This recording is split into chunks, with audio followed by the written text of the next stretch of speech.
All right, guys. Well, thank you all so much for hopping on for July's Find Your Why panel. We are excited to talk this month about finding success with a college degree. And I think if there is a reason to go to college, that's one that I think most people can relate to. I think a lot of people will have more than one reason why they're going to college, and almost everybody has one of those, is to find success, whether that is in career, in personal life, or just to gain experiences, whatever that looks like. Going to college is certainly one of those things that you can do to help develop success for yourself. My name is Ben Sterling. I serve as the Senior Director of Content here at tnAchieves. I celebrated my 7th anniversary with the organization last month. So been working with tnAchieves for a while now, and I'm certainly excited to join this panel today and everybody that's hopping on to listen in and learn more about the people that are engaged with our organization from across the state of Tennessee, to learn more about why they're going to college or why they went to college.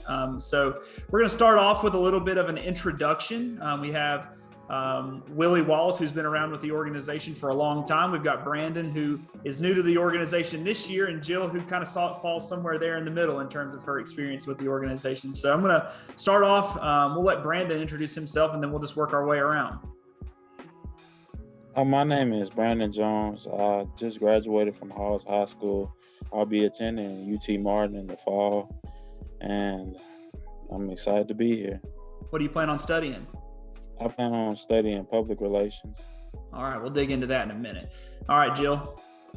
Jill Porty-Bovic. I'm from Beloit, Kansas. I graduated from Hutchinson Community College in Kansas, and I've been in IT for 30 years.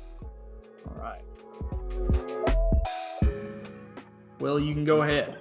Yep, my name is Willie Wallace. I am from just west of where Jill's from, in Colorado Springs, Colorado is where I grew up. Went to college at a small college in Nebraska called Hastings College, and I migrated to Knoxville, Tennessee about 22 years ago, working with a company called RSC that we make a lot of pet products, dog and cat products under the brand names of Invisible Fence, Sport Dog, and Pet Safe. And I'm currently the CEO of the organization. Awesome. Well, we certainly appreciate all three of you for joining us. And I'm going to start with Jill, actually, because I think Jill's story is super pertinent for those students that are participating in the Tennessee Promise program. So, Jill, talk to me a little bit about how you progressed through your career. You are a proud owner of an associate's degree. So talk to me a little bit about what that has meant for you professionally and how you've sort of used that to climb the ladder in corporate America. Yeah, I mean, so 30 years in IT means that I started working before the internet was really a thing and before there were laptops. So learning and progressing your career over 30 years when the technology wasn't really there was a lot of hard work. So I basically got into IT by answering the phones. And that taught me some of the most valuable skills that I could have, which was critical thinking, right? I used to close my eyes when I'd talk on the phone so I could really listen to what the customer was saying and figure out how to troubleshoot. So that skill just sort of escalated from there. And again, because there aren't laptops, I would go into work on the weekends. I would stay late. I would take on extra work. I would, if they'd offer opportunities to learn in new areas, I would try to learn in those new areas. So it was just this constant push to sort of be a sponge and take in everything I could.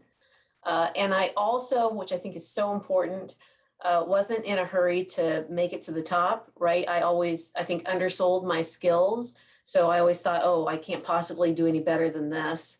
And then I would do the next thing and the next thing. And it's all those things I learned in between that as a senior executive in technology really differentiated me. My ability to look at data and analyze it, to synthesize things into really concrete information for executives. Those are skills I learned early on as I grew up in IT. So I think really just, if I can say anything, it's listen, take on anything new you can, and don't be afraid of challenging yourself beyond what you think you're capable of. Awesome. That's great advice. Appreciate you for sharing. Willie, talk to me about being the first person in your family to go to college and what that meant for you once you entered the workforce, the skills and experiences that you gained in college. Thanks, Ben. Well, being the first person in the family to go to college was kind of a big deal. And I had a lot of encouragement from my parents, who both were high school grads, but they were entrepreneurial and had a very strong work ethic. They didn't have the means to help me through college from a financial standpoint. But they really encouraged me along the way. And I think they saw it as a way to work smarter and harder at the same time, right? So to marry a work ethic of, like, similar to what Jill was just talking to, with an education. And when I look at kind of how I proceeded, I thought I wanted to be an attorney going into college, and was studying pre-law. And I made a pivot after my second year, just because I realized it didn't interest me as much as I thought it would. And the pivot I made was into business.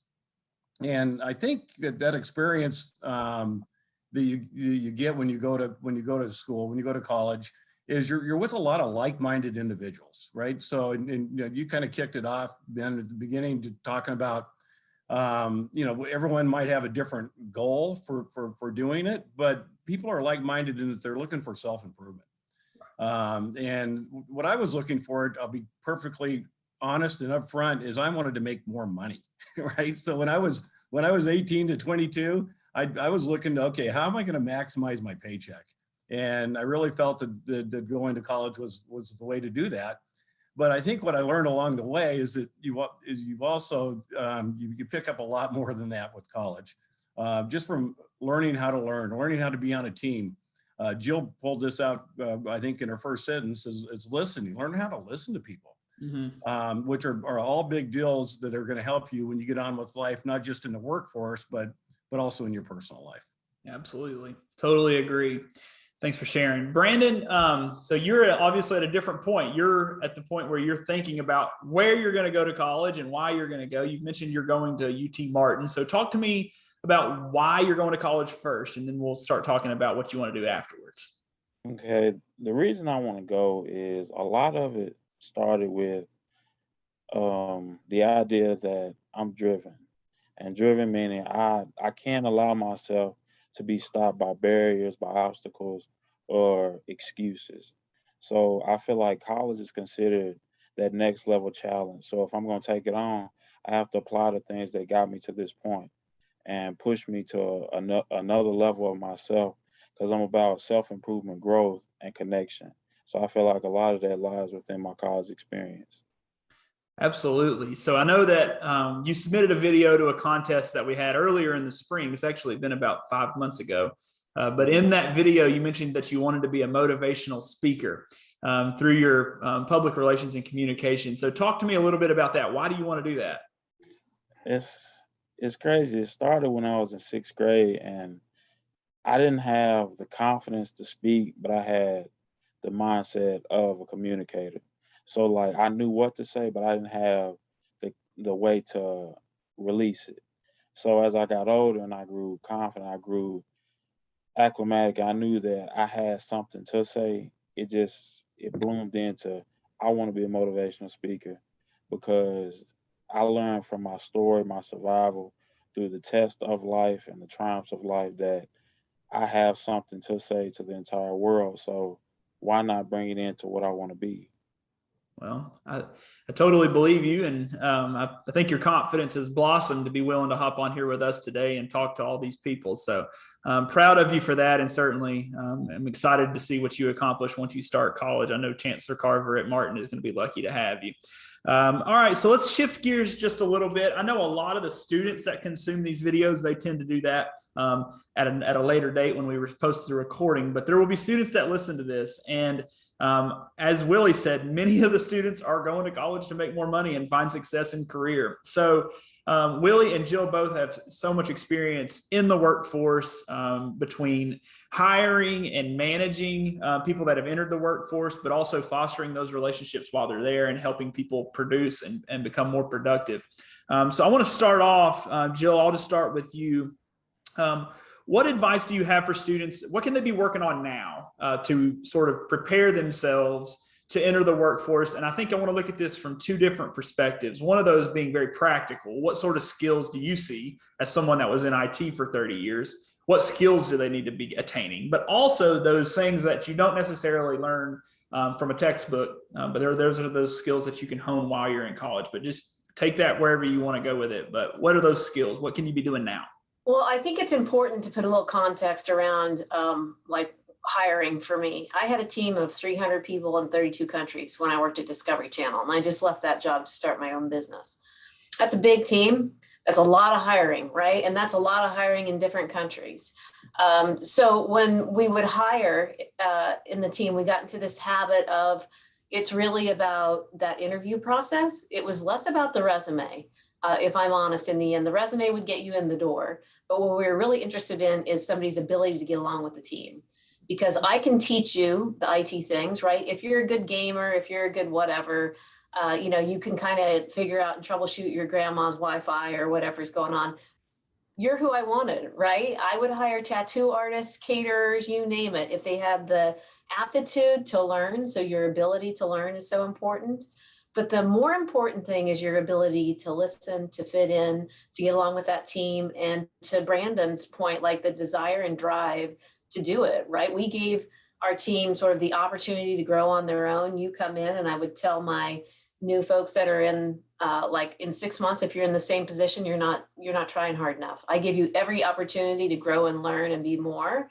Go crush it, right? Go learn anything you can. So those skills that you need to hone in listening, in being part of a team, and if it's not innate to you, study it, figure out how to do that. And challenge yourself, volunteer someplace to get sort of a little bit of real life experience behind the certifications, and all that are great. But at the end of the day, if you walk in with a bunch of certifications and you can't get along with a group of people, you've got to have those core skills. Yeah, totally agree. Willie, you want to chime in there? Sure. I think kind of summing that up, it's a team game, right? Business is a team game. If you're working for an employer, and I'm sure within any other field, whether it's the medical field or education, it's a team game. You have to be able to listen and work really well with others. In terms of preparing, and I think, and I can speak from the business world in terms of hiring and interviewing, you have to realize it's a symbiotic relationship, right? The company needs new talent, and new talent needs a place to display that talent. And I think it's really important to understand what your value to that organization is going in. I would highly suggest researching the company you're interviewing with to the nth degree. And it's amazing how in a 1 hour interview, you can kind of pick up whether the person you're interviewing just found a posting somewhere and made their way in the door with a fairly strong resume, to the ones that are really interested, understand the business very well, reference different things that they've been able to pick up, and it's all at our fingertips, right? With the internet, we can pick up a lot of really good information there. But also, you need to understand if that's a company you want to work for. Are their values aligned with yours? Does it look like an environment that you're interested in? And if it's not, don't submit the resume. Don't go in for the interview. So I think one of the thoughts that, and it's interesting sometimes when folks are looking for a job, is they're very opportunistic instead of intentful. And I think if you're intentful in terms of what kind of a position you'd like to get, what kind of company you want to work for, your degree of success is going to be a lot higher in terms of landing that job. And then your success once you enter the organization is going to be better as well. Yeah, I think those are all really great pieces of information. I know that both of you also have reviewed tons of resumes. If you were to say, what are your top 3 things that you would advise someone on when they were developing that resume? So when they're building it out for the first time, what are the 3 things that you think should be on there? Listen, I'm very critical of resumes. Like you have about 2 seconds to get my attention before. Never would have guessed. That's right. One thing that I always look at is how long you were in that position. And that's, when you're starting out, obviously that's kind of a different ballgame. But if I see somebody that's gone from job to job, job to job, I'm probably not even going to have a conversation with them. I want you to come in and stick it out with me right through the tough times. Sometimes there's good reasons why, but when I look at the resume, I want to see a little bit about what that person's about, right? There's what they feel their top skills are, so I can question them on them, as well as their work history, especially the most current work history, what they're doing in that work history. That's good. But you, Willie? I think in the case of coming out of school is well, number one, the one thing I look for, if I see a 5-page resume for just about anybody, let alone somebody coming out of school, it's like, nah, I don't even bother. I don't need to know the name. Be succinct, right? Because you have to realize the people that are going through these are reviewing a lot of them. And if you can get your point across quickly and succinctly, then you're in a lot better spot. Secondly, I think for someone that's coming out of school into the workforce is what makes you tick. So how can you relay what makes you tick outside of, I got a 3.2 GPA or 3.8 GPA, and this is what I studied. Jill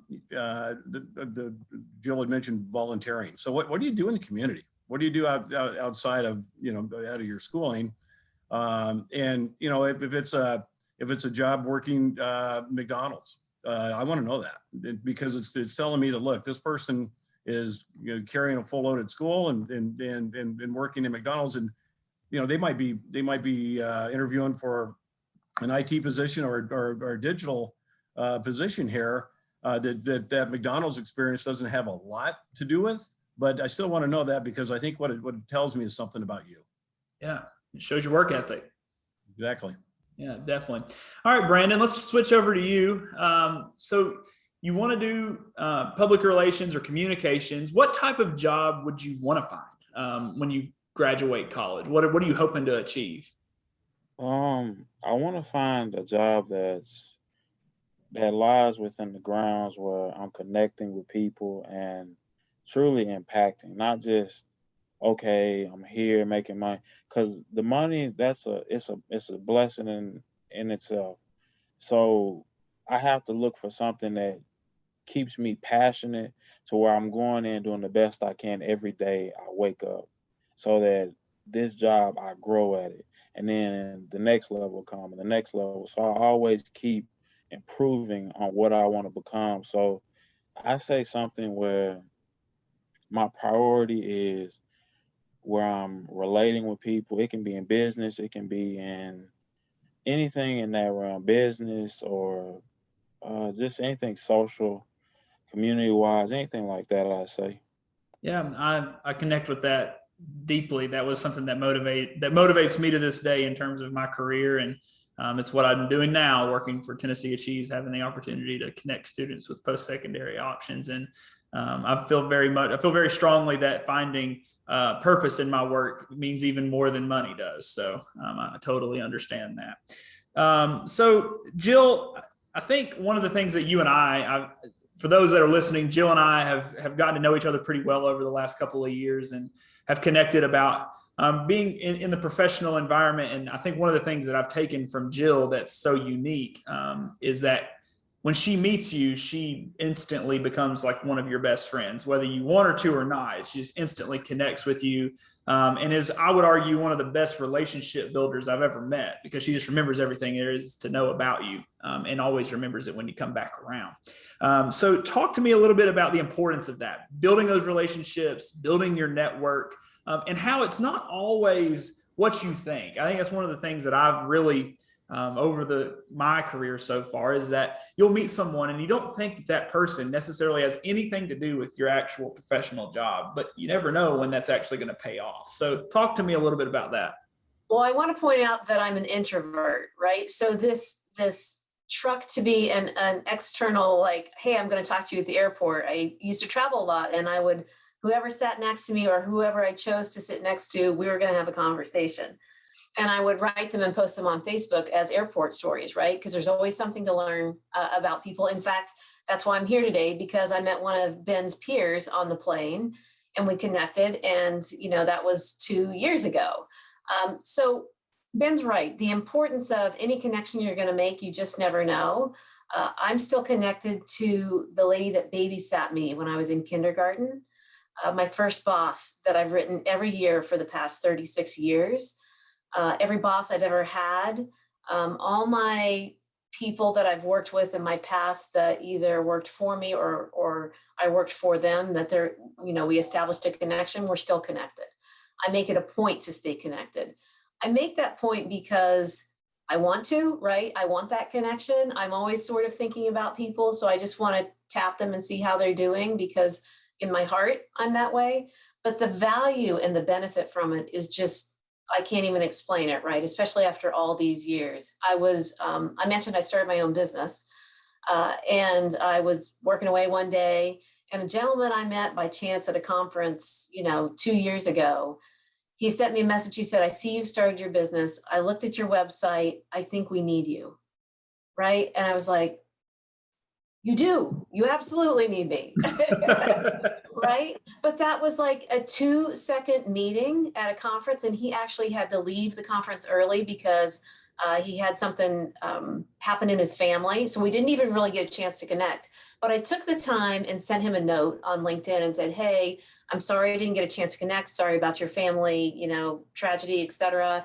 I'd love to, be there for you in any way I can, and listen to what you were going to have to say. That's it. We never really met.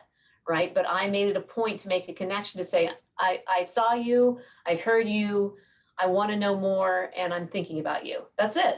Like it didn't have to go anywhere. I didn't expect it to go anywhere. And I'm probably going to end up working with him starting next month. Yeah. It's just, you never know how those relationships are going to turn out. And yeah, I think one of the things something that just keeps coming to mind as you're talking is how important intent is. I think oftentimes relationships happen organically, but then they also die organically. But if you practice that intent and you're intentional about continuing to foster those relationships and go out of your way, even if it's uncomfortable, to say hello to someone and just get to know them a little bit, I think it goes so far, especially early in your career, and when you're starting college like you are, Brandon, and the students that are listening in. Willie, do you have anything you'd like to mention about networking and building those relationships? I think in college, one thing that you can really leverage is your professors, right? And because typically they're tied into the community in one way or the other, and typically within their discipline. And when you just take that opportunity to ask them some questions, and don't be afraid to lean on them a little bit when you can. Yeah, definitely. I would argue Tennessee Achieves plants a network in your arena instantly when you apply for Tennessee Promise with your Tennessee Achieves mentor. And there's so many people out there that have just kind of let that just fly right over their head and don't realize that. And a lot of times the president of the University of Tennessee is your mentor and you don't know it. So definitely tap into that resource that's literally there. That's one of the reasons why the mentoring program at Tennessee Achieves is so important, is because we go recruit volunteers from so many different disciplines. And we have people from business, we have people from education, we have people in higher ed, we have people in government. And all of those people that are mentoring with us all share this same motivation of wanting to see students find success after college. So if you're a student listening to this, connect with your Tennessee Achieves mentor, even if you have never talked to them before. You've got their contact information because we sent it to you. Reach out to them. It can't hurt. It may be uncomfortable, but do it. So I think there's a lot of value in all of that. Brandon, we're going to move sort of into now. We're just kind of talk to students. Let's say like a student's listening to this, and what advice do you have for a student who is in high school right now? So one of your peers who is on the fence about going to college. What do you have to say to them about making that step and making that decision? I got you. I say it's one quote that really sticks with me. It says, "Potential is a power that requires pain, process, and positivity." So through your high school journey, through college, it's going to take a lot of molding, a lot of building into a new role. So it's going to take you adjusting to situations where, okay, I want to do something that fits who I am, what's in my purpose. So you have to, like they said, network, connect, really build these relationships with people they've done that, they've been there, and they can really build so much in you. and it'll grow you as an individual to a point where when you're becoming that Excel student or that new employee that's really just topping the charts with their performance, it started from a foundation. So I say really do those things, those key things that can build who you are and grow you into an excellent person. Brandon, you're a wise young man. There's no doubt about it. I think that's so good. I wish every student at Tennessee Achieves, all 100,000 of them, could hear that. I think that's so good. I appreciate you sharing that. Well, Brandon, what are you most excited about going into school next year? I'm really excited about like just the opportunities that it holds, not just as far as the things on campus, but what I can do with the degree. Like some people just think the degree holds the title of it, but it's so many opportunities that come with it, the people you can meet, the experience itself is really what I'm looking forward to. Very cool. Hey, Ben, I thought of something when we were talking about resumes that I think is relevant for the student crowd, and that's your social presence, right? If I'm going in to hire somebody, you can better bet I'm going to be checking the internet for somebody's social presence.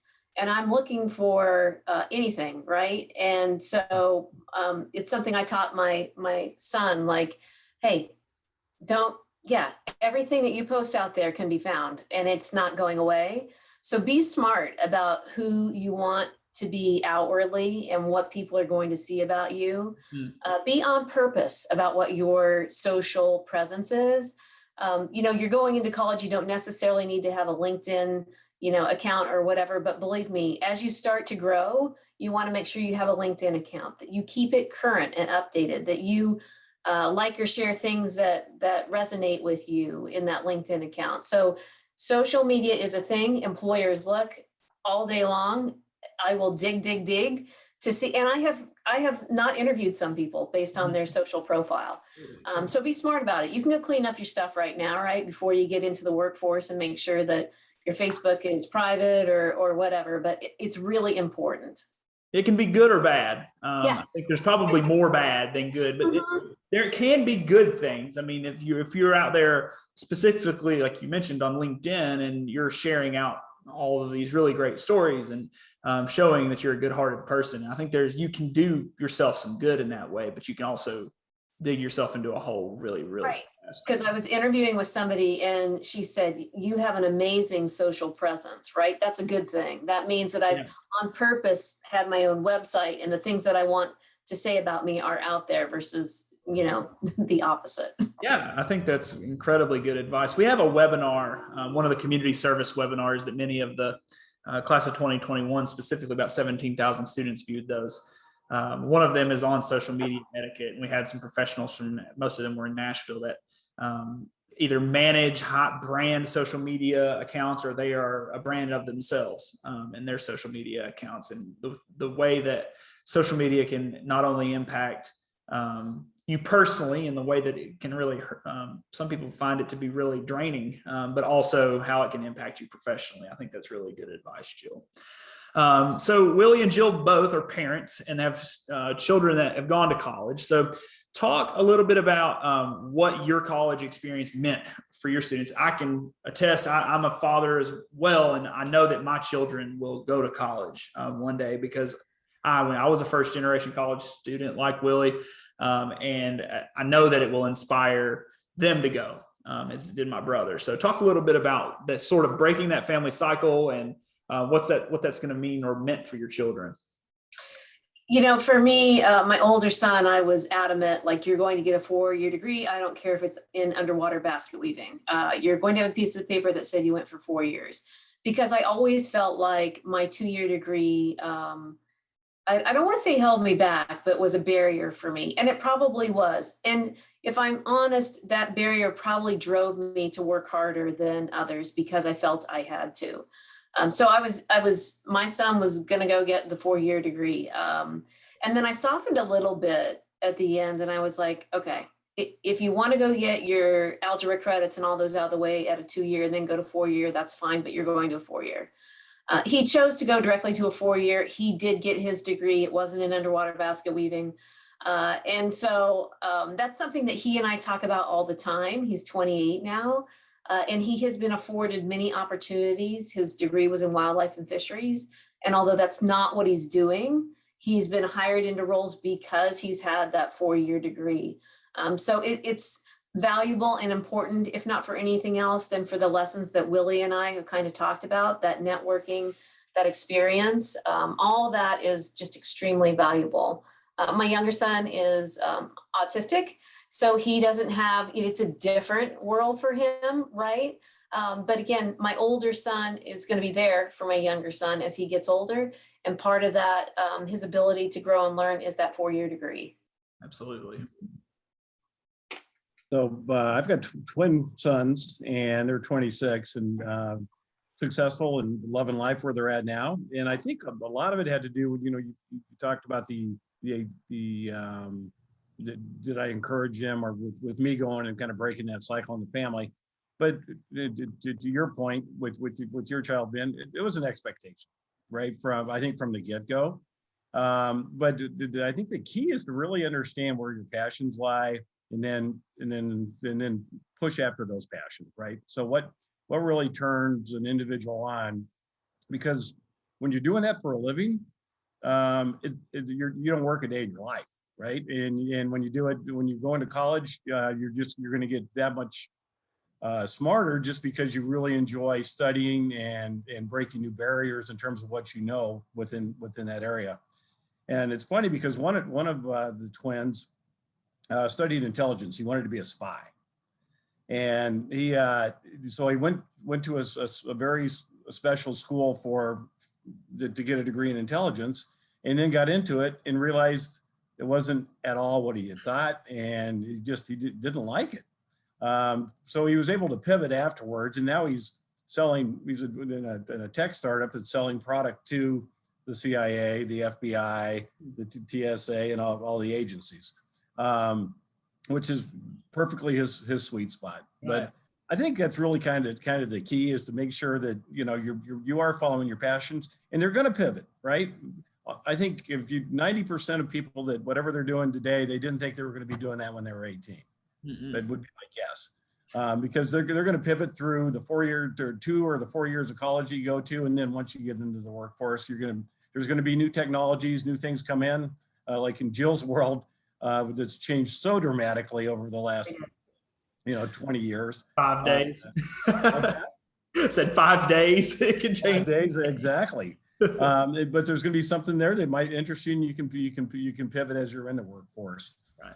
I think it's really I would say advice to parents is, let if there's some parents on the line as well, let your student kind of explore. Be very encouraging, but let them fail on occasion too, because that's how we all learn, is when we fail, we're going to make some mistakes. And typically as a parent, I think where to push the buttons, and also, and you hit on it earlier, is lean on the mentor when you need to, right? So there's a reason that the tnAchieves has got the mentor program in place, and that's what we're here for. Absolutely. I'd also say, don't freak out if you don't know what you want to do. Like, just getting a degree is something, right? If you get halfway through it and it's not what you want, and you switch or whatever, or you graduate and you're like, oh, this is not what I expected, it's okay, right? Like, that's like changing jobs. You did the work, you got the paper, you got the experience. That's what matters. I know I often hear a lot of students just like frantic because they don't know what they want to do. I'm 54 and I don't know what I want to do, right? It's okay. You're going to figure it out, and you're going to find those things that are interesting to you and gravitate to those. You can just keep reinventing yourself over and over again. Yeah, that's great advice. I know for me, when I was 18, and I was the first person in my family to go to college. My dad had found a lot of success professionally, but didn't go to college. So those conversations about what to do in college and what to study just weren't all that common. It was more or less hung up on just the process of financial aid and just trying to figure out the steps that tnAchieves, I think, does a great job of normalizing. So for students out there that are going to listen to this, and for parents who are listening to this who may may or may not have gone to college. That doesn't matter. I think the best thing that you can do is to continue to inspire students to think about what it is that they want to do and have conversations. Don't just think about it on your own, and don't just go onto Google and look up how much money does this job make and make your decision based on something like that. Ask questions, get to know people in a lot of different industries. I was just lucky that I got to get to know a lot of really successful people between 17 and 21 years old. Honestly, it was just by sheer luck. But I got to see people in a lot of different industries that helped me understand that there is a way to work in education. There's a way to work in government, but also be able to make money and not have to have a master's degree to do it. And it was just all of these different things that I just didn't understand as I was raised. It's just what those conversations just weren't happening. So if you have a younger sibling, start talking to them about those types of things, because I think the more conversations that you can have about what it is that you want to do in and after college, the more likely you are to weed out the things that you don't want to do. And it's just, as we've continued to have this conversation, it just, to me, speaks to how much we need to continue to talk to students about programs and just being really specific in the details of like, this job, you may not realize it, but you're going to be very much in a public relations. There were people on your team, Jill, in IT, who you would never have never thought, but it was very much a public relations or a communication 100%. type role. But it fell under IT, so somebody wouldn't have applied for that job. Willie, I know I've got really good friends that work at radio systems, and they talk all the time about how many different types of jobs fall under radio systems. It's not all just product management. It's not all just marketing. There's so many different things that fall under those larger employers, but I think people get intimidated by that. So I guess I want to ask that question for both of you. For someone that's intimidated about applying for a place like Discovery or Radio Systems, where thousands of people across the world work, what advice do you have about finding your your niche at that organization? I would say, first of all, don't be afraid to apply for anything. Like, even if you feel like you're underqualified, especially with the way the workforce is right now, right? Like, if you feel strongly about something, I know Willie had mentioned, like, research the company 100% all day long. Research that company, any mergers, anything that you can take away about that company when you go in for the interview. And then when you get there, when you arrive at your destination and you start that first job, learn as much as you can about what goes on in that company. And that'll help you figure out, like, oh, hey, that's kind of interesting to me. I can't tell you, I think there were 80 kids that came into my organization. And when I say kids, it can be people that were 40 and 50 years old. They were all my kids. And they would come into the organization, and the whole goal was to get them out of my team, right? To grow them up so they could go work.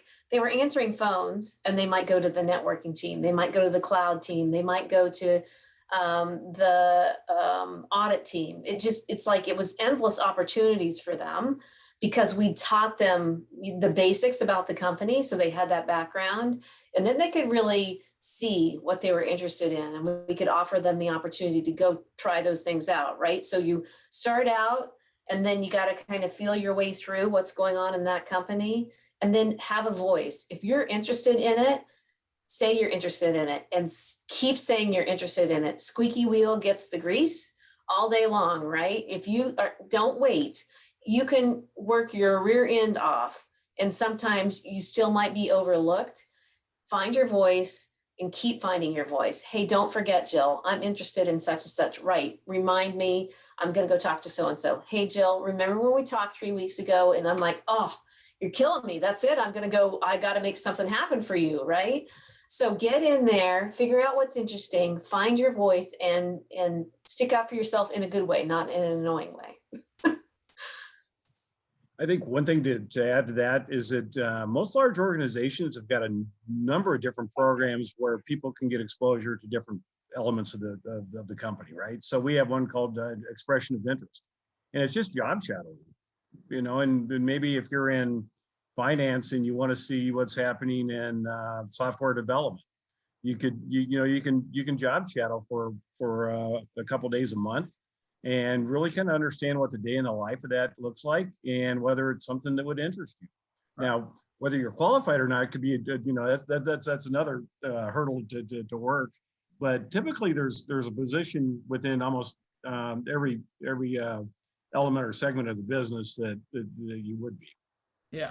One last thing that I'd just like to mention, and we've talked kind of a little bit about it throughout the discussion, is what an employer is looking for. And the one thing that I would tell every student that's on now is, once you start school, finish it. It's so important that you do what you can to finish it, whether it's a 2-year degree or a 4-year degree, because what it tells the employer is that you can finish, right? That you've got the fortitude to say, okay, this is what I'm going to do, and see it to completion. And that's a big deal. Absolutely agree. Grit's a big part of every person that we hire here at Tennessee Achieves. That's an attribute that we look for, is grit. Do you have grit? Because everything's are not always going to go your way. They're not always going to be easy. And how do you combat that, and how do you work through it? So important. All right, so we're kind of coming up on it here. Brandon, I want to just offer you the floor if you have anything else you want to say to future students, advice, those types of things. I'd say, as far as getting prepared for college, make sure you get in touch with the school. Like, don't just, it's not, just really go get in touch with the environment, kind of get a feel of what it feels like. And don't be afraid to go into an uncomfortable situation and get comfortable. Like with the teachers and the staff, learn to communicate and become an adult, in a sense, to where you're learning how to put yourself out there and really get to know these people, build the relationships that can truly help you in the end game. Yeah. Is Brandon running for president? Because I'm voting if he is. Yeah, mine too. How old do you have to be president? 35? Come on, man. Like, I expect big things from you. I'm writing your name down. Same. I know. I can't wait to follow up. No, that's great, Brandon. I appreciate you for taking the time to join us today. Willie and Jill, any parting pieces of advice for students? It can be in any alley that you want to go down. I think Brandon hit on a little bit in being comfortable with getting uncomfortable. I mentioned that I'm an introvert. I was also extremely shy. So for a good portion of my career, I was quiet, right? And it took a lot for me to finally have a voice. But once I did, I realized that what I was thinking was what other people were thinking too. So think about what's going on, and then be out loud about it. Make sure that you have a voice and that your voice carries, and that it carries for the right reasons. So get uncomfortable, be comfortable with getting uncomfortable, and make sure when you collected your thoughts together, when you speak, people understand what your questions are, or what you have to say. And they're like, it's memorable, right? Like, hey, like Brandon just did. And I'm like, man, I wish I would have had my stuff together like that when I was Brandon's age, but I didn't. So, no doubt. I think my parting shot would be, for those students that are just going into college, have a blast, right? This is some of the funnest time of your life. You're going to meet some of your best friends, your lifelong best friends in college. Enjoy it. It's a great time. It's a great time to expand your mind, but just to kick around with people and learn new things. I think that's great advice. I think we oftentimes get so wrapped up in the program and the financial aid and all these steps, and all that's important, but it is also important to remind yourself to have fun and get to meet new friends. I look back on my friends and my wife, and all of that is all because of college. It wasn't high school, it was college. So lots of important things will happen over the next 4 or 5 years for you. I had one real specific question, but I think this is actually a question that we can just answer on the broadcast. This student named Lindsay asked if you can apply to the TBI, the Tennessee Bureau of Investigation, straight out of college. It's kind of ironic that she asked about the TBI because they're just a really close partner for Tennessee Achieves, actually. And I think it just would depend on the jobs that are open. I do think that they do have some entry-level positions for students that study the correct type of program in college. So I would ask that type of question when you're being advised for your program of study at your college. this is my end goal, is to work in law enforcement. So how do I set myself up to be hireable when I finish here? That would be my advice on that. Well, guys, I really appreciate y'all for joining us. This was a really, really good conversation. Brandon, I'm so impressed with you. Willie, thank you for so many years of continued advocacy for our organization. It means the world. And Jill, you're just such a close friend to me, and I appreciate you for taking the time to join us, and all of the wisdom that you impart on everyone that you get to know. So thank you all so much. Thanks, everybody. Thanks. Good luck, Brandon. Thank you. I see y'all. Get it, Brandon. See you, Brandon.